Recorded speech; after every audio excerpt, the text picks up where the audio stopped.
Hi guys, welcome to our daily encounter. Today we begin the Song of Solomon, or sometimes called the Song of Songs. And it's a book that really just talks about love between a woman and her husband, and the husband being Solomon.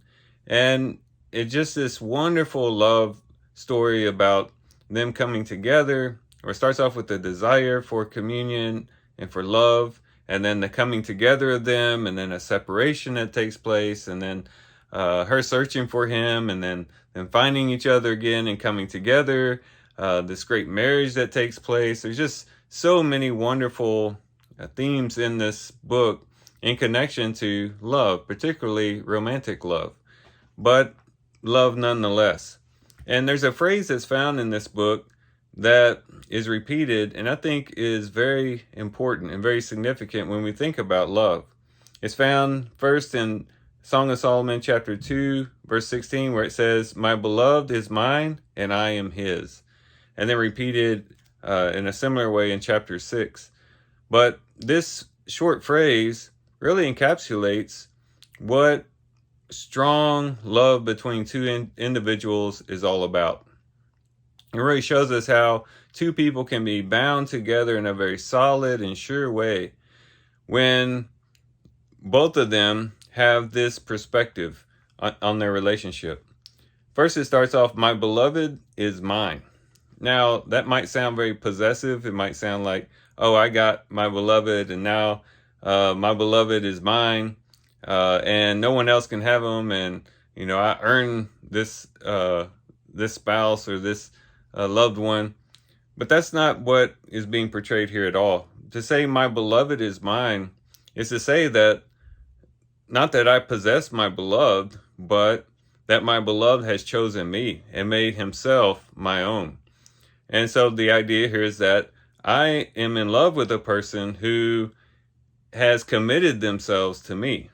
And therefore, I can have a relationship in which I feel secure, in which I can fully enjoy, because they have committed themselves to me. And that's the first part of it. The second part is I am his. And so this is the other part of the relationship where the individual says, yes, they've made a commitment to me, and then I also make a commitment to them.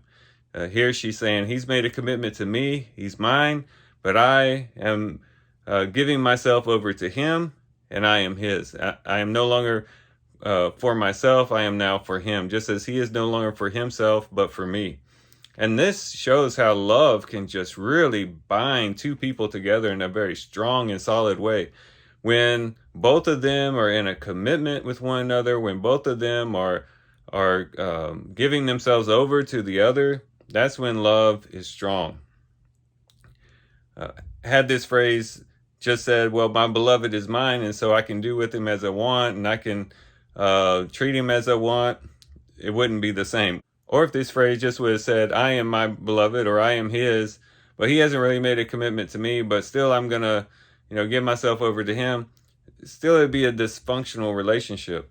But the fact that these two things are going together, that he's made a commitment to her, she's made a commitment to him, he's submitting to her, she's submitting to him, in a sense, and just sharing their lives with one another, giving over their lives to one another, it causes this great bond. Now, when we think about this in relation to God, we can see that our relationship with God is similar, where we can say something similar to what the bride here is saying to Solomon. We can say to God, we can say that God is mine and I am his. Now, it's in a different context. It's not necessarily in a romantic kind of relationship like we find in the Song of Solomon, but in the sense that it is a relationship built on love, it is in a sense similar, because we can say God is mine, not because we possess God or somehow we were able to control him and make him our own, but God is mine in the sense that God has made a commitment to us. God has willingly given himself up for us in this relationship that we have. And so we can say God is mine, not because I was able to to take him or possess him, but because he willingly gave himself for me. And of course, the ultimate example of that is Jesus on the cross. But then we can also say, I am his. He's given himself up for me, and now I give myself up for him. I submit to him. I give my life over to him. I'm now committed to him wholeheartedly, and I'm willing to go where he wants me to go and to follow him all the days of my life. And when we have our relationship with God going in both of those directions, once again, we have a very strong bond that takes place between us and our Creator.